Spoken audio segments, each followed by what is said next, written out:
para tomar conciencia de una enfermedad que atañe a un montón de gente. Va.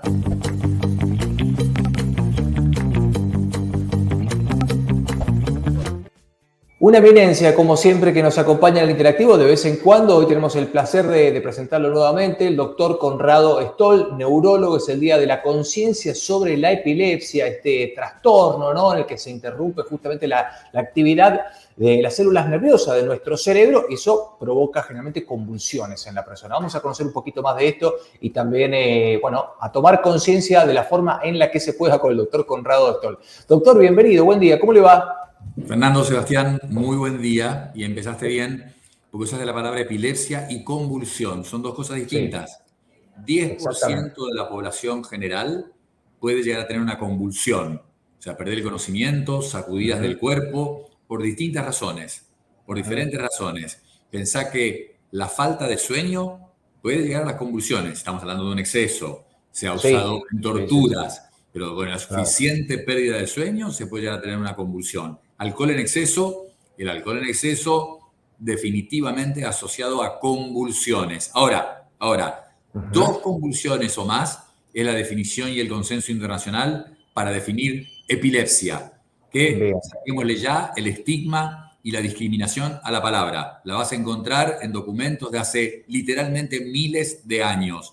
Saquémosle el estigma. Es una enfermedad de las más comunes neurológicas. 50 millones de personas afectadas en todo el mundo. Por supuesto, como siempre, el 80% en países emergentes.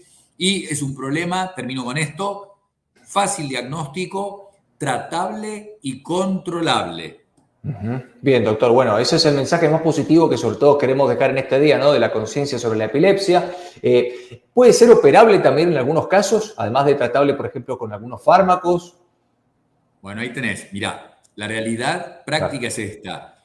El 70%, el 80% de los pacientes con epilepsia tendrían que tenerla bien controlada. Ahí tenés un 20% que no responden, tienen lo que se llama epilepsia refractaria, y algunos casos muy bien seleccionados pueden ser para cirugía. Pero cuidado, atención, porque el número importante es que el 70% de los pacientes con epilepsia que tienen convulsiones que se repiten es porque no están bien tratados. Entonces, cuidado, ese no es candidato a cirugía. Entonces, lo que tenemos que hacer es darle la medicación correcta. Hay muchísimos anticonvulsivantes y algunos son específicos para ciertos tipos de epilepsia. Das la medicación correcta en la dosis correcta. Vemos todo el tiempo gente que está tomando un buen remedio, pero en una dosis muy baja. Entonces, no lo va a controlar.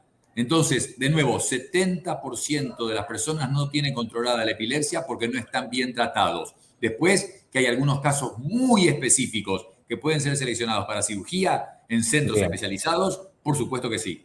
Bien.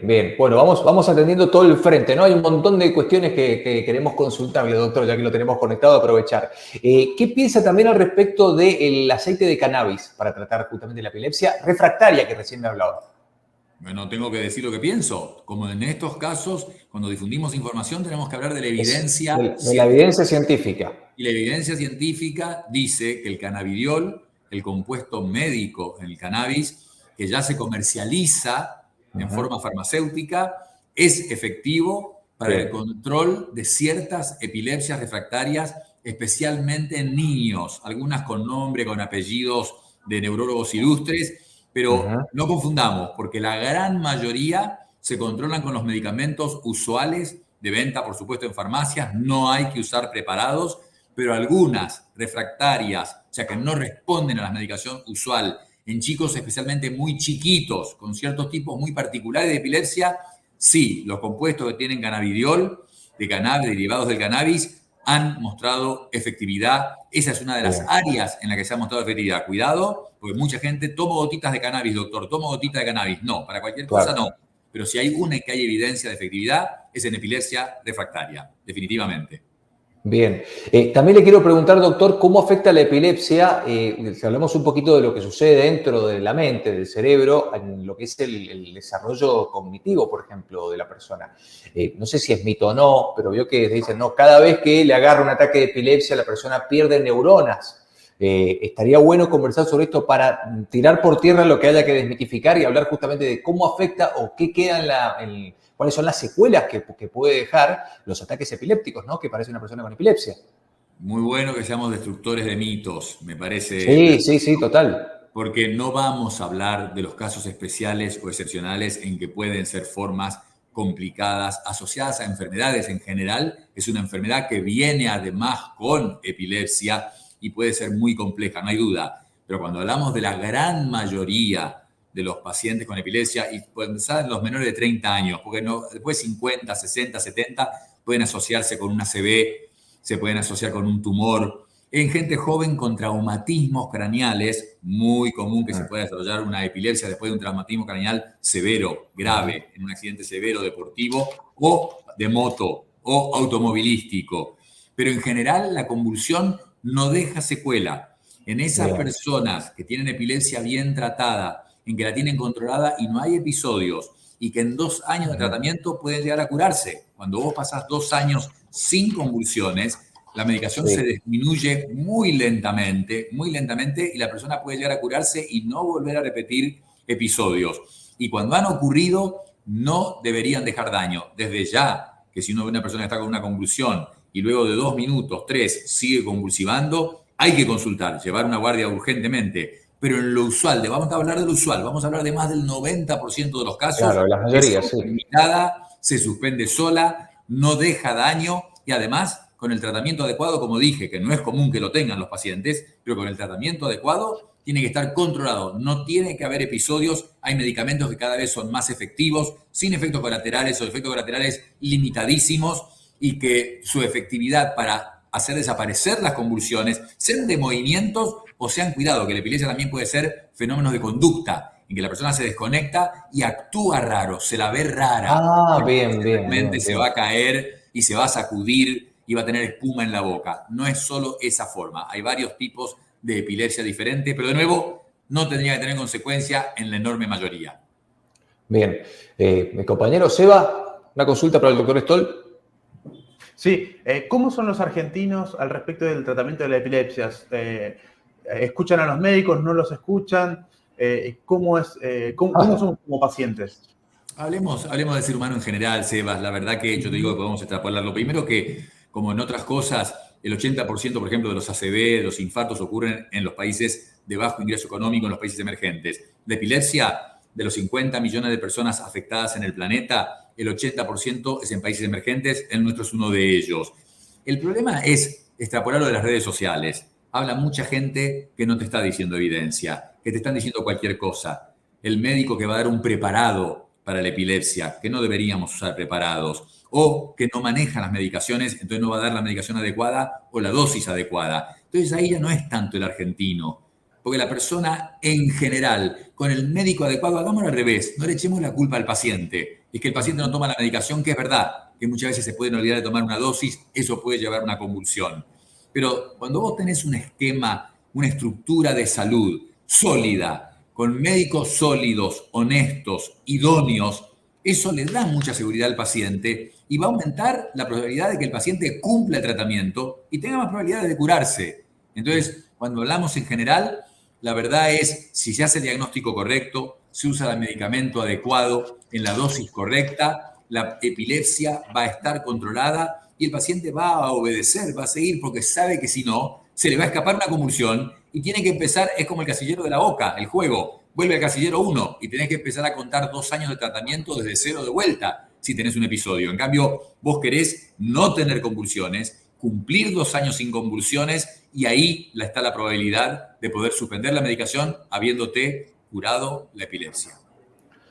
Bien, doctor, para ir cerrando también, otro enfoque que quería darle también, aprovechando su tiempo y su presencia aquí en el Interactivo, tiene que ver con medidas de seguridad que deberían o tienen que tomar personas que padecen epilepsia, que saben, qué tenemos que saber los familiares de personas que tienen epilepsia, qué es lo más recomendable en este caso y también, bueno, si nos toca estar al lado de una persona que tiene un ataque epiléptico, ¿qué es lo que hay que hacer inmediatamente y qué es lo que no hay que hacer, no? Bueno, primero no estigmatizar, no discriminar. Una enfermedad de las más comunes neurológicas, como dije, controlable. En la mayor parte de los casos, algo totalmente controlable, estamos viendo imágenes, pero en esas imágenes hay una ACV o puede ser un tumor y eso es otra cosa. ahí va a ser más complicado. Pero en la mayor parte de los casos, genética, en cerebros jóvenes que se están desarrollando, hay cortocircuito, no estigmatizar, número 1.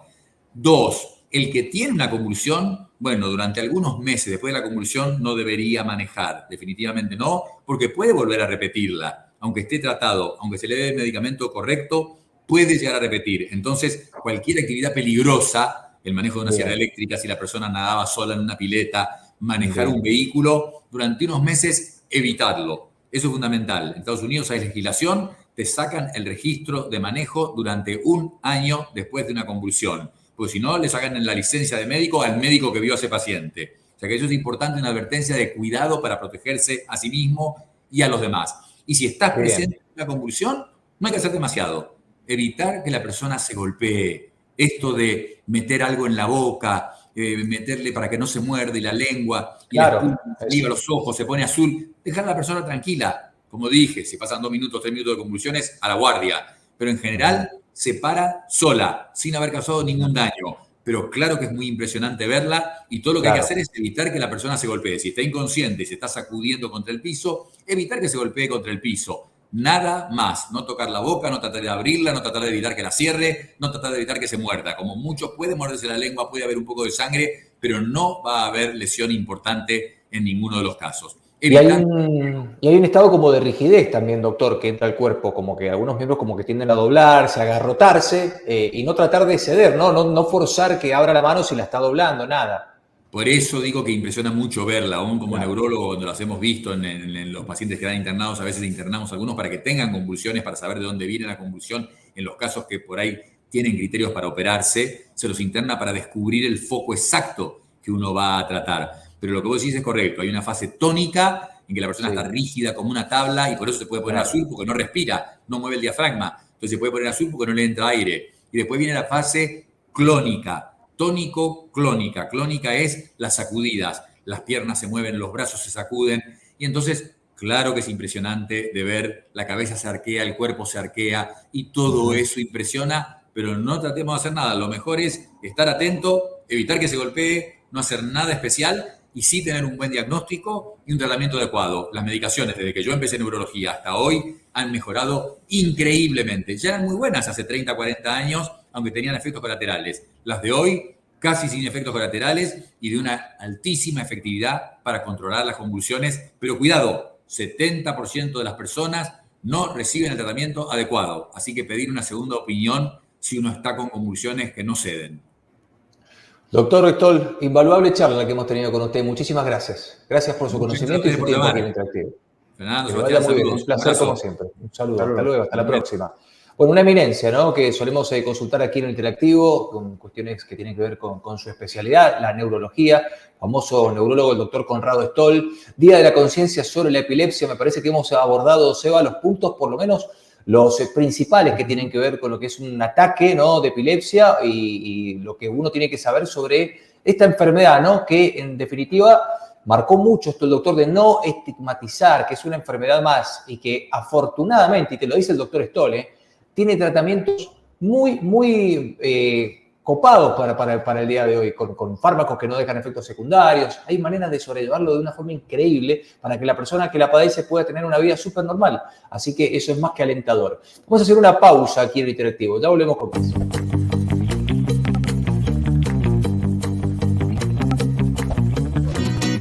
Bueno, 12:34 minutos de lunes a viernes de 12 a 14. Estamos, como dice nuestro Zócalo por aquí.